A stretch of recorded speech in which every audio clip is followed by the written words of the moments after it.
अब किसी साइट के आईपी एड्रेस के तौर पर दिए गए कई अंकों वाले डिजिटल नंबर को याद रखना किसी के लिए भी काफी मुश्किल होगा। जी हाँ, मैं भी यही सोच रहा था। इतनी सारी साइट्स के डिजिटल एड्रेसेस को याद रख पाना वाकई बहुत मुश्किल होगा। पर दूसरी तरफ बिट्स और बाइट्स के जरिए संचालित होने वाला कंप्यूटर इन नंबरों को याद रख सकता है। ये इंसान का काम आसान कर देता है। इंसान का दिमाग आईपी एड्रेस जैसे संख्यात्मक डेटा को आसानी से याद नहीं रख सकता, इसीलिए इसको एक नाम दे दिया जाता है।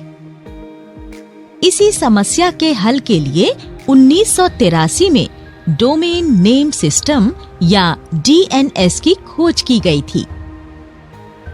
डीएनएस का काम डोमेन नेम को इससे जुड़े आईपी एड्रेस से जोड़ना था। डीएनएस ग्लोबल और डिसेंट्रलाइज्ड होता है और नाम दोहराए नहीं जाते। क्या तुम जानते हो राजेश, डीएनएस कैसे बना था? नहीं मैम। तुम डीएनएस को एक पेड़ की तरह समझ सकते हो, जिसकी जड़ें आधार होती हैं और इसकी बड़ी छोटी शाखाएं चारों तरफ फैलती रहती हैं। डीएनएस डोमेन्स और सब डोमेन से मिलकर बना है। टॉप लेवल डोमेन्स को शॉर्ट में TLDs कहते हैं। हर रोज इस्तेमाल किए जाने वाले कुछ TLDs .com, .org, .in, .us वगैरह हैं। एक ऑर्गेनाइजेशन इस लेवल में प्रवेश पर नजर रखती है। इसे internet corporation of assigned names and numbers या शॉर्ट में ICANN कहते हैं। इसकी जिम्मेदारी इंटरनेट के प्रशासनिक और संचालन कामों को ठीक से चलाना है। हर TLD एक रजिस्ट्री के जरिए काम करता है, जो डोमेन के नाम को अलग बनाए रखने के लिए दूसरी रजिस्ट्री से सामंजस्य रखता है। इस तरह से बनाया गया डोमेन अलग अलग रजिस्ट्रीज को अलग अलग TLDs मैनेज करने देता है। उदाहरण के तौर पर .com को एक दूसरी रजिस्ट्री .org के जरिए प्रबंधित किया जा सकता है। इन रजिस्ट्रीज का काम उनको सौंपे गए TLDs का आंकड़ा रखना और इंटरनेट के लिए सब कुछ तैयार रखना है, जिससे उपयोगकर्ता हर डोमेन नेम को इसके करेस्पॉन्डिंग आईपी एड्रेस के साथ जोड़ सके। डीएनएस ऐसे कंप्यूटर्स का इस्तेमाल करता है जो सर्वर से आंकड़ों या डोमेन नेम्स को संबंधित आईपी एड्रेस में एक डेटाबेस रिकॉर्ड के जरिए ठीक करता है।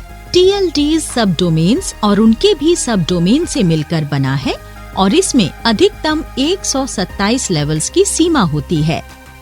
तो नंदिता मैम, नेटवर्क इसी तरह काम करता है क्या? दरअसल राजेश, नेटवर्क और इसके काम करने से जुड़ी कई और बातें हैं।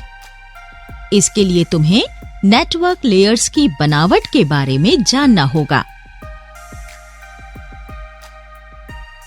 किसी नेटवर्क में ये लेयर्स कैसे काम करता है नंदिता मैम? मैं बताती हूँ। अंतर्राष्ट्रीय मानक संगठन या ISO नेटवर्क में समानता बनाए रखता है। इन मानकों के मुताबिक नेटवर्क्स को उन्हें दिए गए काम की जटिलता के आधार पर 7 लेयर्स में बांटा गया है। ISO open system interconnection OSI model में इन 7 लेयर्स के बारे में बताया गया है। तो एक एक कर इन लेयर्स के बारे में जानते हैं। तो ये नेटवर्क के लेयर्स के बारे में है मैम? दरअसल इन लेयर्स को इसीलिए जोड़ा गया है जिससे 7 मजबूत लेयर्स बन सकें। ये पहली लेयर है।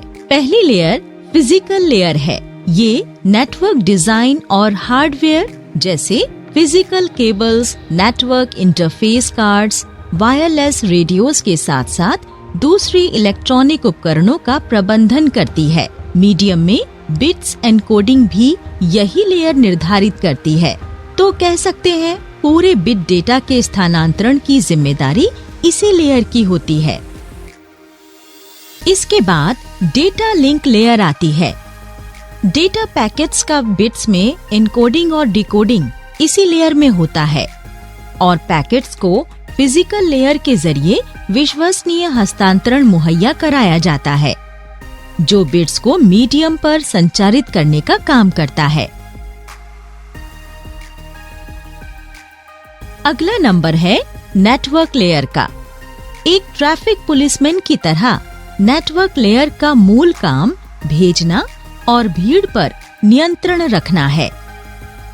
यही लेयर तय करती है कि पैकेट को स्रोत से मंजिल तक कैसे पहुंचाना है। मार्ग का मतलब भेजने वाले माध्यम या कैसे भेजा जाएगा इससे है। उसके बाद ट्रांसपोर्ट लेयर का काम शुरू होता है। ट्रांसपोर्ट लेयर कैसे काम करती है, ये जानने के लिए डेटा को सामान मान लो जिसे एक जगह से दूसरी जगह भेजना है, जैसे घर पर करते हैं।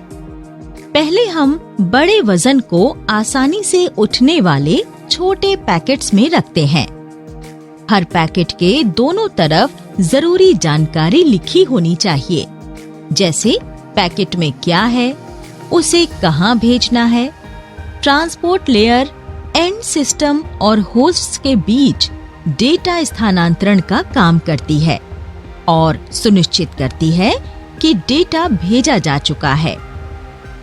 तो कह सकते हैं कि डेटा को कई छोटे पैकेट्स में बदलकर उन्हें बिना किसी रुकावट के और उसी तरह सही जगह पहुंचाने का काम ट्रांसपोर्ट लेयर का है। फिर आती है सेशन लेयर। जब भी हम किसी सेशन के लिए लॉगिन करते हैं, ये लेयर खास तौर पर सेशंस का प्रबंधन करती है। इसमें इसकी शुरुआत और रखरखाव शामिल है। कभी कभी एक सेशन टूट जाता है, पर जब फिर से जुड़ता है तो वहीं से शुरू होता है जहां पर टूटा हुआ होता है। इसके बाद प्रेजेंटेशन लेयर है। ये तो हम जानते ही हैं कि डेटा को अलग अलग प्रारूपों में अलग अलग स्रोतों से भेज सकते हैं। इससे कंप्यूटर्स को जानकारी देने में मुश्किल आती है। प्रेजेंटेशन लेयर डेटा को स्टैंडर्ड नेटवर्क प्रारूप में बदल देती है। ये लेयर प्रेषित सूचना के वाक्य बनाने और उनके मतलब से संबंधित है। सातवीं और अंतिम लेयर है एप्लीकेशन लेयर। एप्लीकेशन प्रोटोकॉल्स का मतलब है इस लेयर से जुड़े नेटवर्क में प्रवेश लेना। एप्लीकेशन लेयर में इस तरह के कई प्रोटोकॉल्स काम करते हैं।